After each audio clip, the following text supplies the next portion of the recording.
Ladies and gentlemen, what you are about to see unfold before your very eyes is the culmination of a season's worth of blood, sweat, and tears. It is the Black Twitch League Grand Finals. It is Maria's Dungeon versus the Dryads. I am Yanni. I am here with Rare Adam. Adam, I mean, I had an inkling that Maria's Dungeon might be here, but nobody thought the Dryads would get here. I don't think either of these teams were meant to be here. Realistically, coming out of the regular season, Maria's Dungeon had to go from the bottom of the gauntlet, got all the way here. Dryads were third place, but no one expected them to beat Dino Club, except for Dryads, and Dryads beat Dino Club, and here we are. Maria's Dungeon versus Dryads. Listen, Maria's Dungeon started from the bottom now that year, and the Dryads don't care about what you think. I counted them out last week. I said, they went 0-2 against Dino Club in the regular season. I expect them to have big issues. And the surprising lane swap that came out in the bottom lane, Pixel Wolf playing the support role, OP9 Lovers moving to 80 carry, winning them the last two games of that set, games 3 and 4, I think was an incredible change in their strategy and a large reason why they won. And we will have to see how Maria's Dungeon handles that as we get into the picks and bans here. Maria's Dungeon going after the Hecarim, the Fiora, and the Seraphine. Meanwhile, the Dryads with Jax and Yuumi with one ban left to go. That Seraphine, huge to take away. As well as the Hecarim from Shifo, as well as Yucca's Fiora. These are champions that are constant threats for the side of Dryads. And Maria's Dungeon just taking that off of the table to begin with, just removing that from the equation. Picking up that Ziggs really early as well, so this is meaning that Pixel Wolf is taken off of the Seraphine, off of the Ziggs, maybe swapping to that support now. We'll have to see because, of course, OP9 Lovers had some great performances on the Vayne, but Pixel Wolf kind of out of her element already here. Yeah, they're kind of pinching the pool of available bot laners here. And with that first pick as well, I mean, they could obviously flex it, but if they keep it in the bot lane, we saw how aggressive OP9 Lovers was on that Vayne. That could just say, all right, you know what? Your aggression? No more of this. Yeah, just removing all sorts of aggression, but Senna is definitely something new. We are going to see something new come out from Pixel Wolf and OP9 Lovers here, and Senna's a champion that hasn't really been that prevalent in the meta recently. Did receive a couple of buffs to farming Senna specifically a couple of patches ago, but it never really gained traction. A lot of the combos that made Senna really strong were sort of outshone by something like Misfortune, but here, you have Ziggs Leona versus a Senna plus to be determined bot lane here, and this could lead to some really interesting meta choices in the draft moving forward. I always like to look at this series as a sort of microcosm of its own meta here. These people are going to pick up champions that they're comfortable with. There's going to be priority bans, and one that should have been banned, in my opinion at least, is the Kiana, which Expo's going to get his hands on, and we know what this guy can do on this Kiana. Yeah, so in Maria's Dungeon's last gauntlet match, for some reason, Expo was allowed to play Kiana in 2 of the 2 games that were played because there was not a third game. You gave Expo Kiana twice, and the Dryads have said, you know what? We do not care. We do not care about what you think. We will allow the Kiana to get through. The Dryads looking like they're coming through with an interesting composition. Lots of range. They're going with the Graves in the jungle. It looks like it's going to be the Senegin bot lane as well. All right, they're looking to stay away from Maria's Dungeon, but so far, the picks don't inspire any confidence. They're against the Leona to Kiana. Like, these guys are just going to pop.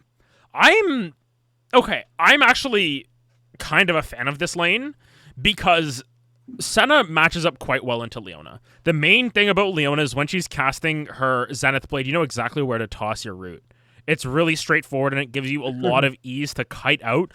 Ziggs, from afar, isn't really mobile in a lot of ways. And one thing you have to keep in mind is Senna root into Jin root, or Jin root into Senna root, roots you down for a good 4 seconds. That's a really long time that either Leona or Ziggs is going to be taking damage. I don't mind this hyper long range bot lane, and it could be quite interesting.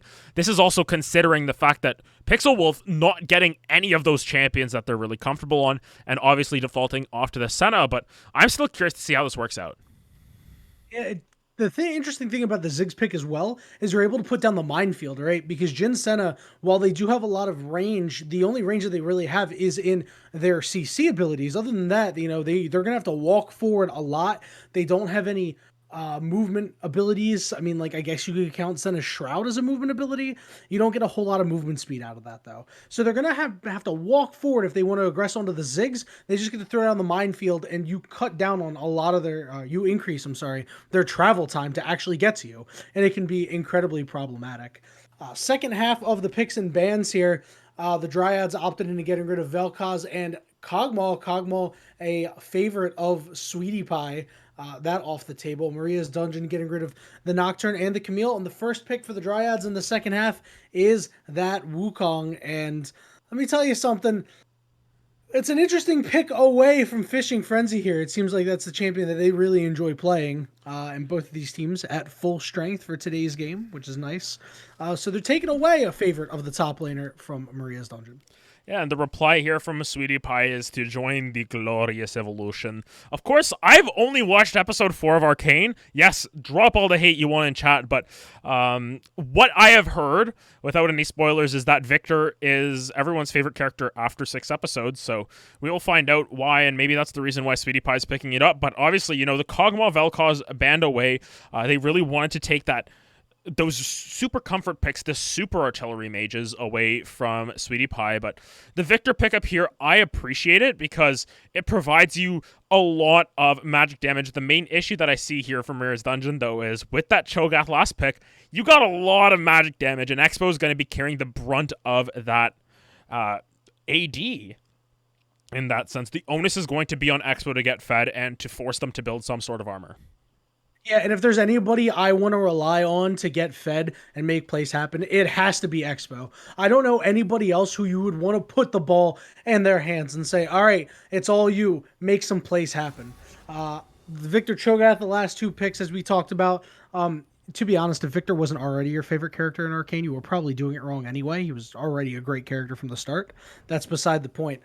Talking about the team compositions, I mean, I really like what Maria's Dungeon is doing here. Obviously, if Expo happens to get behind, it could be problematic, but in all the games that I've seen Expo play, I have not seen Expo get behind once. So it's going to be a pretty tough task for the Dryads. They've got their tanky members. They have their engagements. They have their long-range mages. This is everything that you want in a team composition. The Dryads, they go with the last pick, Corki. And I have to say, like we said in the first half of the draft, this team can pop at any time. And they are really, really thin when it comes to the health bars. Yeah, it's not going to be the best of situations for them. Really, the only tank in this game, as you said, is just straight up is the Cho'Gath. The Leona, of course, ends up getting rather tanky. Will be a lot tankier on Wednesday, by the way. If you're wondering why we are kind of, I don't know, maybe I'm just sort of looking back on the season with some good light. We're gonna see a lot more tank supports come through on Wednesday. This was a pretty good season. This has been a pretty good season. This is the first season that I played a lot of ranked since like season 4. And I really actually enjoyed this season. And I kind of wish I had started I had started playing again a little bit, like a couple of months ago. They're like started a couple months before I actually started playing again. It was a really good season. Some of the changes that I see do not exactly excite me, but it's going to be cool. It's just the preseason is a fun time. Obviously getting ahead of ourselves here. And I am interested to see what kind of champions, which champion ends up getting broken to the point where they're in a completely different role. Leona. Remember, I was thinking Leona too, actually. Yo, that tank support mythic, whatever it is, my goodness, I am so tired of building Locket every single game. I love Locket. Locket is great. The only issue is building Aegis, and everyone hates building Aegis. Yeah, Aegis needs to be better. It needs to give some sort of HP, I think. Yes. They could have made it. They could have just, you throw a Ruby Crystal into the mix, and everything's okay. But that is beside the point as we're, going off on a tangent here. So these team compositions, you said you liked the Dryads team composition after the first 3 picks. Taking a look at both sides, how do you feel about it now? It's quite curious because they've got 480 carries and a Wukong. They Well, no, are Corki is primarily magic damage. yes, marksman. 4 marksman. There we go. There you go. Hey, there's a Marks woman on that team. 80 carry marksman, markswoman, ranged characters, whatever you want to call it. They have 4 of them against the Kiana, against a Victor, against a Cho'Gath, against a Ziggs. After the first 3 picks, I was like, okay, this is your jungle, this is your bot lane. You've got a little bit of potential to sort of round it out with some beefy boys in the front line, put your Galio in there, put your Ornn in there or something, and you have really strong front to back. But here, once again, Dryads do not care about what your meta says. They do not care about your gods. They do not care about how you are feeling. They do not want to know what you had for breakfast today. They don't care what the weather is. They're just going to do whatever they so desire, and that's their team comp here. If they can win with this team comp, they can win with any team comp. I agree with that. The interesting thing here is that if they ward well, the onus is going to be on Pixel Wolf to ward well because of how strong they are when it comes to range. You can keep Kiana away. Like, if you are on even footing, if you do not let this Kiana get ahead, you are going to be able to use your range to your advantage and force the Kiana away. She's going to be going in maybe at half HP instead of full HP. And that is a big difference. You know, like, there's no support on this team. There's no Yumi or anything like that. There's no Soraka to keep this Kiana alive. They're going to be completely self-reliant on themselves to be able to heal off their items, off their runes and masteries.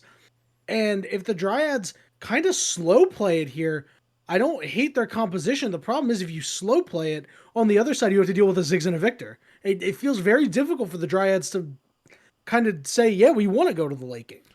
And a big thing I want to take into account is all 4 of these marksmen hate building Wit's End.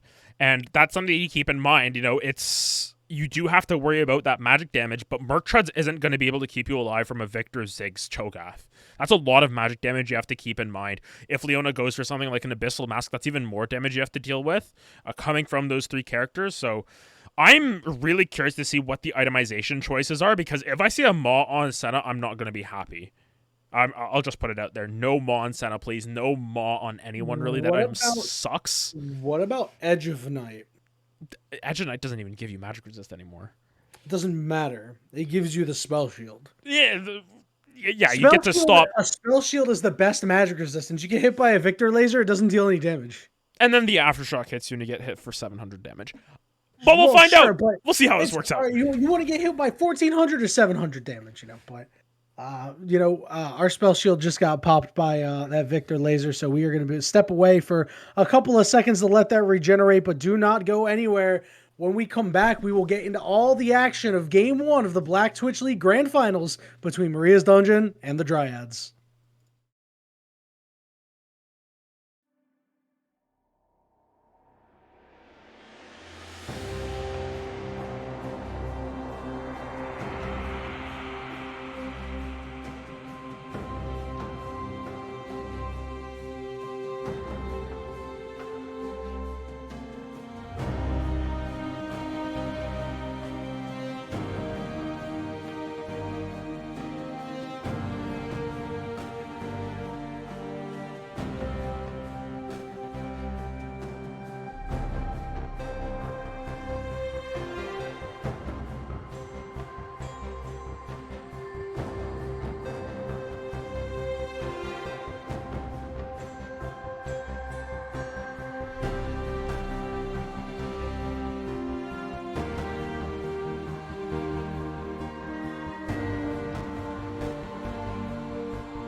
Ladies and gentlemen, we are back at it.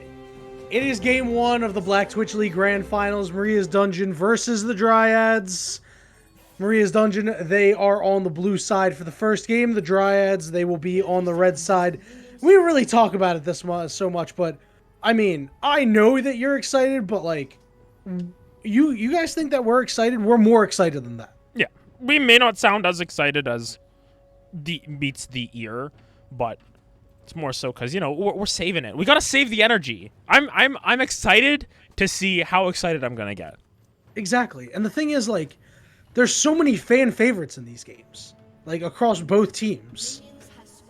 Like Shifo and Expo and, you know, Maria Soul Lady, like Pixel Wolf as well, who does a lot of help behind the scenes for us casters. Like, I think these teams are pretty evenly matched, man. It's truly in some ways a BTL lore matchup here as well, because it's Maria versus Pixel Wolf. They've both been sort of stalwarts in terms of creating teams and helping out with the league, and they go against each other in the finals. Two of the best junglers in our league going up against each other. Sort of two very strong mid laners as well. Yucca, the ultimate, you know, carry top lane player versus Fishing Frenzy, an ultimate tank top lane player. It's really just going to be a very interesting matchup, and I'm excited to see what comes out of it. But so far, nothing much is coming out of it. No, are you sure about that? Shifo's taking that blue buff, buddy. I was going to say, this is a chess match. Chess match between these junglers. Like you said, two of the best junglers. And I was interested to see who was going to make the first aggressive move. I mean, it looks like it's Shifo. Uh-oh. They're fighting each other. Oh, Expo got it. Oh, that's so bad. Oh, no. I mean, Expo is going to get forced out. There's some mid lane skirmishing going on. There's skirmishing going on everywhere, man. Oh, my goodness. Yo, this is lit.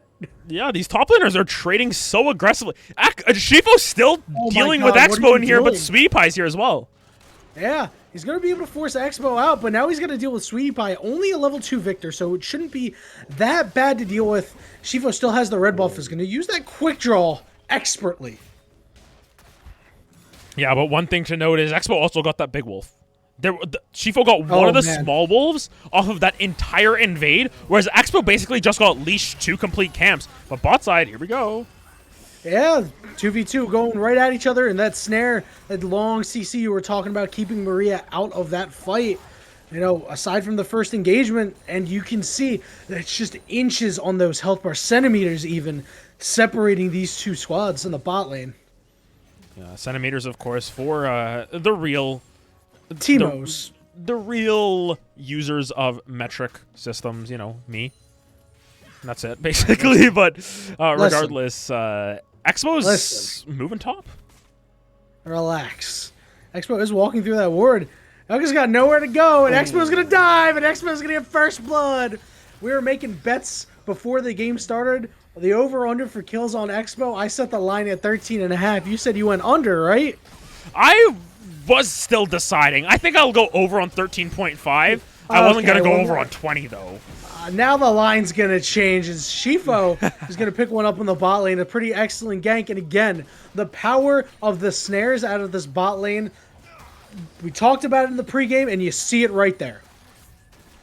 Yeah, it looks like it's just going to be somewhat standard stuff from both of these junglers, and the fact that they're both going to pick up a kill early.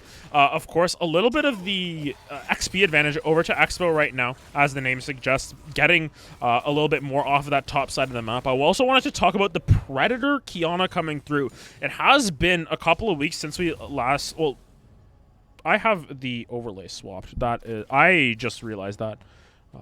Let me switch it over. Yeah, because I was like, yeah, it's been a couple of weeks since we've seen Expo, and I was like, oh, but Dryads played last week. What's going on?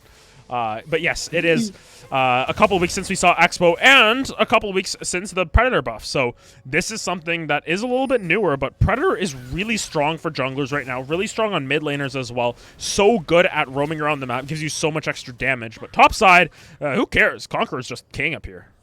Yeah, Yucca got hit with the first blood and was like, I just came back stronger and is now a level up on Fishing Frenzy. Probably not going to stay that way for too long, but getting favorable trades early is never a bad thing. Yeah, getting those super aggressive trades is quite good in terms of keeping the onus forward. I think that is what you really want to do into this lane. You want to sort of push the envelope as the Wukong. You want to make sure that Fishing Frenzy is behind in XP, is behind in terms of farm as well, and sort of take advantage of the lane that way, because once you get to the later stages of the game, Fishing Frenzy just won't die. Yeah, he's going to get absurdly huge. He's going to get his 6 minions and then probably a couple of champions on top of that. And it's not going to be fun, as Maria looking to draw the ire of Pixel Wolf and OP9 lovers, with his Expo is waiting in the wings, but both these bushes warded up, so any move that Expo makes, you know they're going to hop on it immediately. And Maria is going to go into Pixel Wolf. Here comes Expo flying in. The Ignite is down, and down go. No. Oh! Lives? I guess they had to have gotten their Sliver of kill off, right? Whoo! I have penciled in Pixel Wolf to be dead there. Really sweet gank, but great job on Pixel Wolf to survive through that. Yeah, she was able to stay alive with must have been single-digit health, but of note here, going to be what looks to be the Divine Sunderer Senna coming through. Of course, the grasp did indicate that as well. I'm not the biggest fan of Divine Sunderer Senna anymore, especially since they directly nerfed that build where, you know, scaling, getting a lot more souls off of, or doing a lot more with crit and all that sort of stuff now, but gonna be interesting because it still gives you a little bit of another bruiser to worry about. Of course, Graves can get inherently tanky. Senna will now get a little bit tankier as well, as will the Wukong, of course, but interesting option, because you really need to make sure you're farming up a lot of souls with this sort of tankier Senna build, and it can be somewhat difficult to make sure that you are getting as much out of your champion as possible in that case. Yeah, and I feel like the Phage is a pretty nice item to go here. You know, just the passive on it's really good. Oh, the engagement here. They're just going for it once again. Here comes the ultimate drop by Expo. OP9 lovers on the backside. Pixel Wolf getting chased away. Maria is going to pick that one up. And OP9 lovers has nowhere to go. Has a fourth shot and has a very angry Kiana chasing after them. Zenith Blade does land. The stun goes down. And Expo picks up another 2-0-1. The ball is now rolling. Yes, the snowball of Kiana. She has her river element, which kind of turns into ice, and ice is, you know, what snow is sort of made up of. So, yes, Kiana is rolling, and I am excited to see where she goes from here, because we talked about how much pressure and importance Expo would be this game, you know, forcing them to buy at least a little bit of armor, and thus far, 2-0-1, definitely going to force that out. Yeah, and on the other side, Shifo, other than that one bottom lane gank, has been really just kind of in the dirt all game long, even though they are up on CS. Just that really rough early game kind of slowed them down a whole lot and has allowed Expo to kind of have priority moving around the map. Yeah, has had priority thus far, picking up the early boots as well, and considering there are 4 marksmen and 4 AD threats, I'm just going to pick up those plated steel caps. Does still help with Tanner's auto attacks later on. So early pickup, going to have that Predator coming through as often as possible. And I'm curious to see how much Expo can take advantage of this lead. Yeah, it's going to be a jungling Expo from here on out. The extra movement speed that you get off the boots as well is like pretty nice. Like everybody forgets about that. It's like, yo, you go a little bit faster now. Like your Predator is that much faster. You're able to make plays from that much farther away. Yeah, you can make a lot of plays with Predator. I've been a big fan of picking up Predator even on supports because it gives you that ability to roam around so quickly. And the rune is really strong right now. You have to be curious about it. Oh my goodness, topside. Yeah, the full-on engage from Yucca here onto Fishing Frenzy. Fishing Frenzy, I guess they're just not going to respond in kind. They do not have flash. They will land the knockup, and Yucca has decided that that is enough. No flash on the Cho'Gath for a couple of minutes. And Fishing Frenzy has been kind of behind the 8 ball ever since that early engagement. Yeah, in terms of gold, though, still has a slight lead. They're about 200 gold, which is quite good.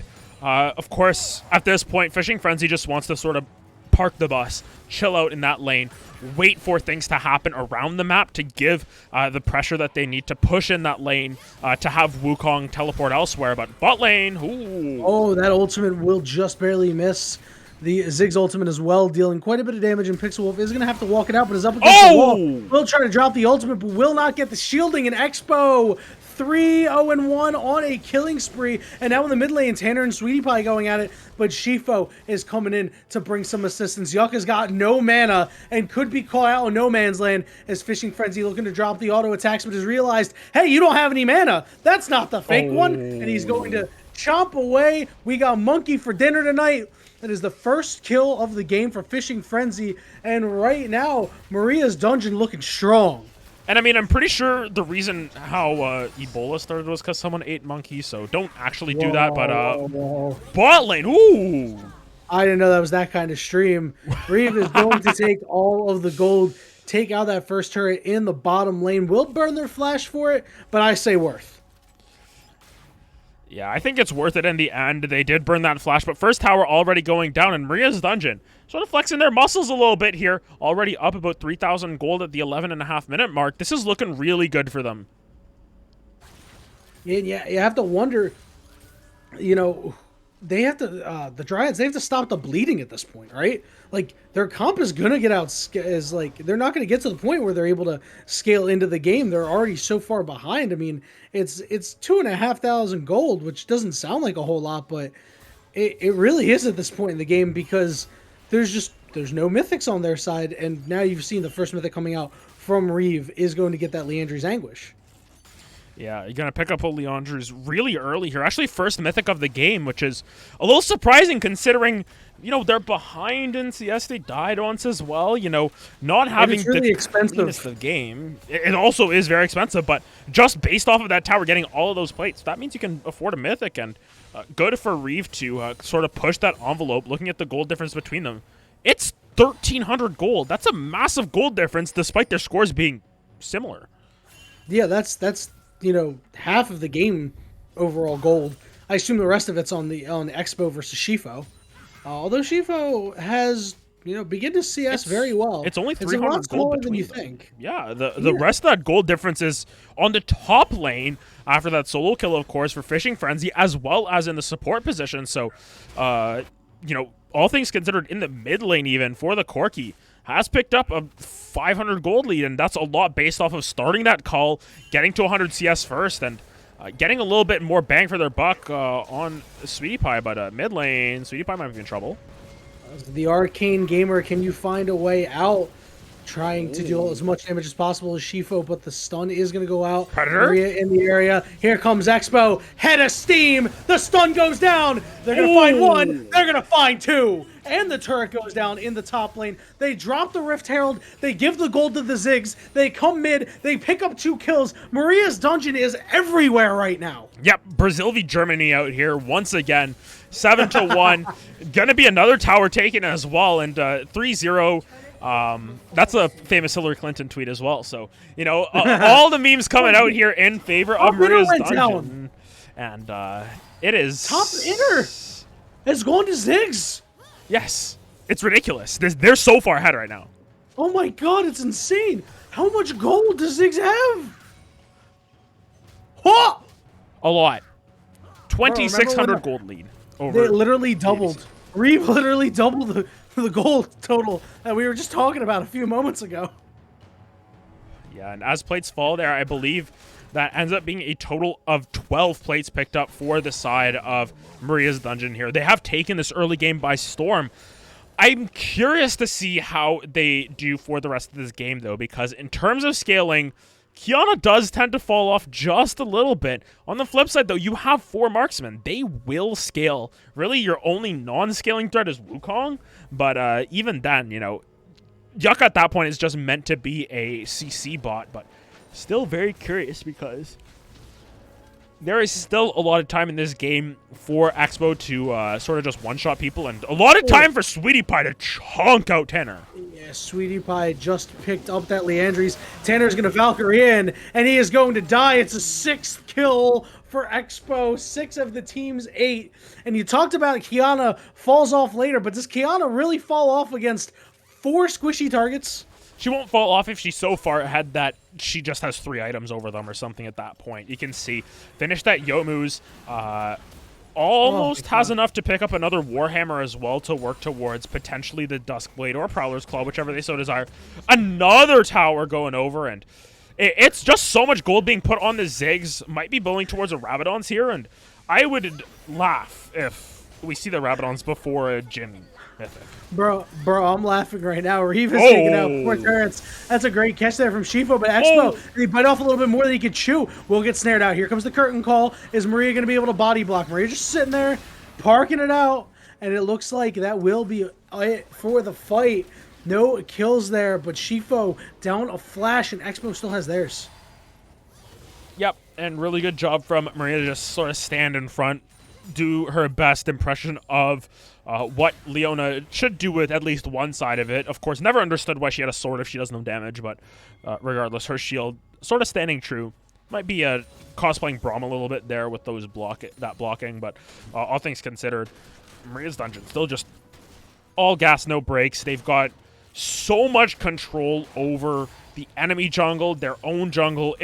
They're just suffocating out the side of Dryads here, and Dryads gonna need to try and find that oxygen tank or something. Get the oxygen mask on. Get some of that air back into their system, because they're just sort of losing by proxy at this point. The kills aren't that bad, 8-1, but it's the towers, it's the neutrals, it's the farm as well that's getting a little bit nutty. Yeah, call an ambulance, but actually for them, as they are just beginning to fall too far behind, it's a 7,000 gold deficit pre-20 minutes. That is something that you don't necessarily come back from. That is something that is going to be very hard for them to do. They're going to have to turtle it out. And at this point, I mean, this is an Infernal Soul. This is your worst nightmare as a player, getting behind, and then your opponent's potentially able to get Infernal Soul as Expo chasing down Shifo and forcing him to get out of the jungle once again. But like I was saying, this Infernal Soul is, I mean, I hate to say it at 17 minutes, but I feel like it's almost assured for Maria's dungeon. Yeah, it's, of course, very difficult to just call the game right now. There are situations where you can come back from a 7,000 gold deficit at 17.5 minutes. A lot of that just has to come from parking the bus, waiting for Maria's dungeon to misplay as opposed to make proactive plays yourself. But I don't know if this is necessarily a misplay, because Fishing Frenzy in the front line. Yeah, he does knock up 3, though. Shifo, very low. Fishing Frenzy will fall to Yucca. Somebody is consumable, but it does not matter because that Cho'Gath is dead. Everybody very low, just barely trying to survive. But Sweetie Pie getting the angle, forcing OP9 lovers to cancel that ultimate early. No further kills. A great job there from Sweetie Pie to stop any potential bleeding from their side. A 1-for-0 in favor of the Dryads, but they did lose a mid-inner for it.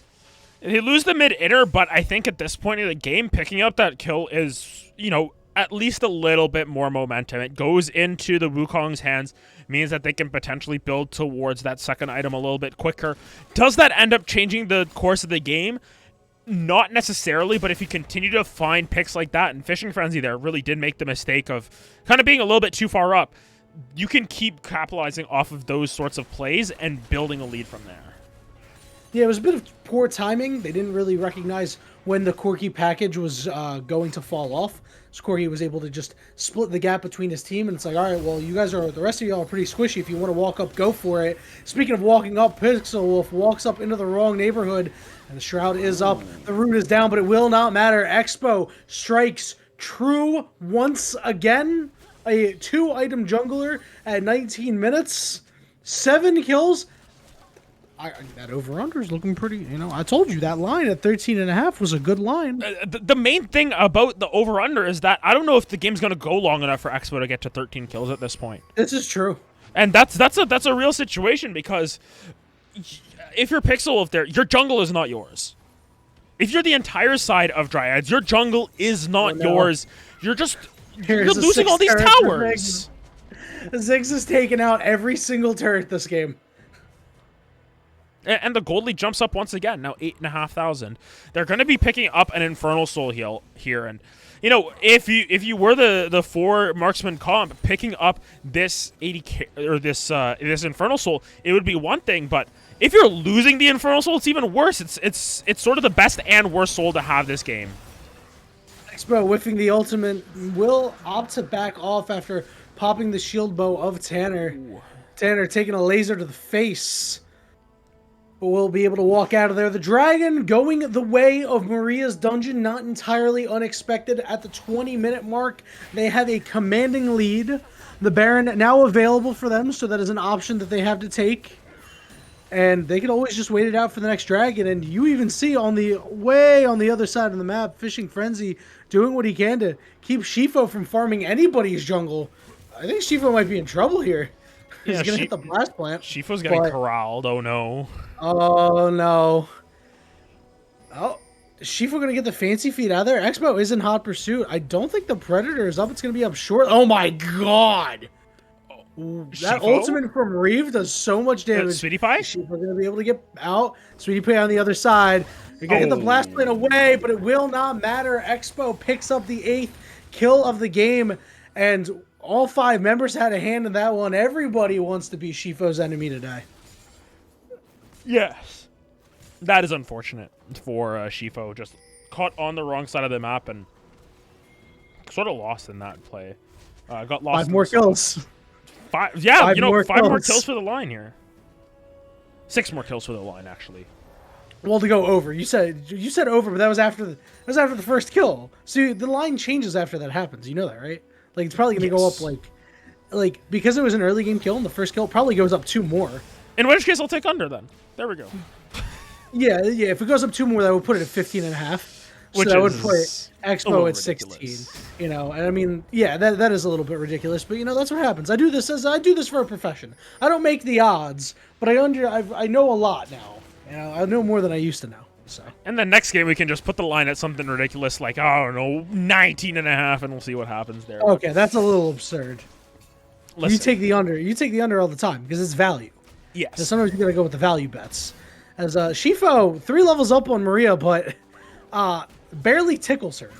Yeah, that's what happens when you try and fight a Leona. That's the thing. There's a Yomu's and a Noon Quiver. That's not a lot of damage overall, especially to Maria, who has the Aftershock, just doesn't take damage from anyone.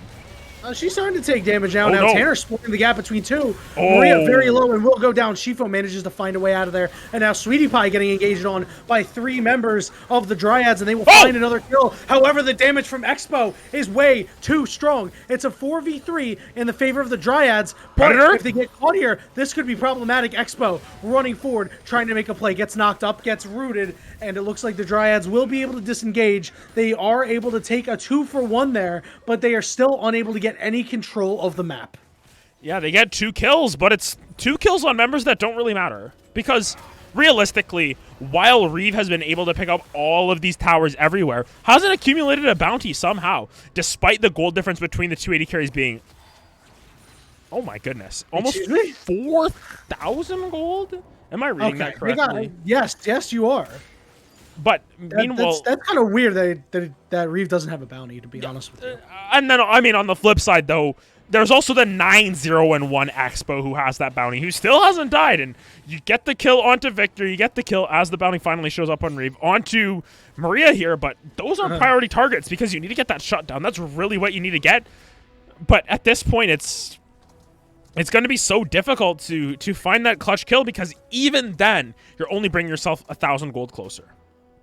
Yeah, and you know, getting kills in general though is pretty nice here.